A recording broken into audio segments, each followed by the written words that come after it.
Welcome home. Welcome home. Welcome home. When U.S. President Obama welcomed home some of the last American troops to leave Iraq, he tried to put on a brave face, saying America was leaving behind a better country than the one it invaded in 2003. One of the most extraordinary chapters in the history of the American military will come to an end. Iraq's future will be in the hands of its people. America's war in Iraq will be over. But we're leaving behind a sovereign, stable, and self-reliant Iraq with a representative government that was elected by its people. This is an extraordinary achievement. Nearly 9 years in the making. But just days after the December 18th final pullout of American troops, a series of coordinated bombings in the capital Baghdad killed dozens of people.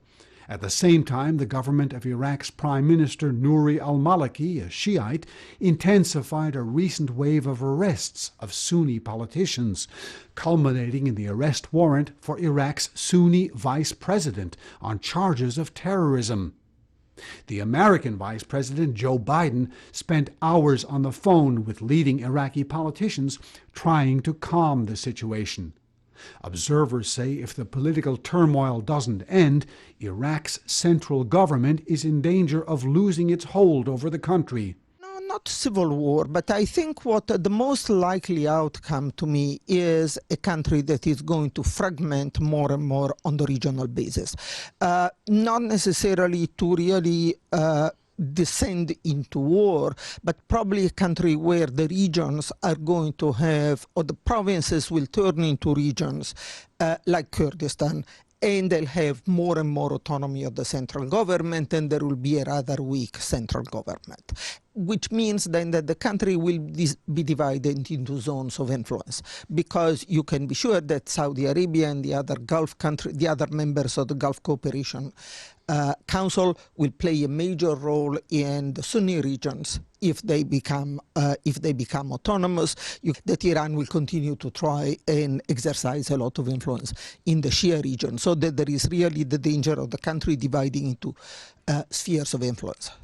The White House has indicated in recent days that even if the situation in Iraq worsens, the United States is not prepared to send its troops back in. After 9 years of war, over $1 trillion spent, and thousands of lives lost, Washington has seen the limits to its power to control events in Iraq. So does this leave the door open for Iran? Analysts say the picture is more complicated.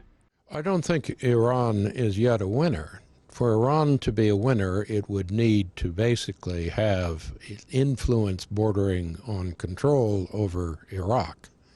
It certainly is present in Iraq in a way it never was before, and the United States essentially destroyed Iraq's conventional forces, so Iraq can no longer defend or deter itself against Iran. Does this give Iran more opportunities?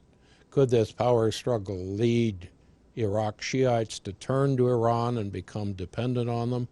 That is at least a possibility if this is not solved in some way that brings Sunni, Kurd, and Shiite together. Like a number of other analysts, Anthony Cordesman, a former U.S. government official, says history will not see the U.S. invasion of Iraq in a very positive light. I think that it is probably going to see this as, in many ways, a failure.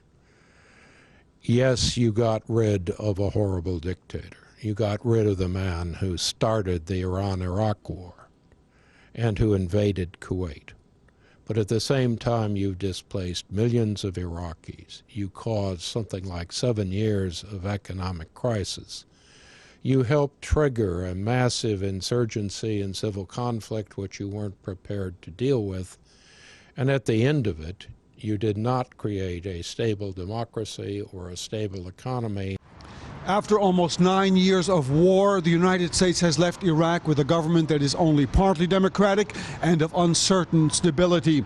But President Obama said the country's future is now in Iraqi hands. Washington will still have some influence, but will mostly be watching nervously whether the country descends into greater chaos and whether Iran's influence there grows. Burton Bolag, KSA2, Washington.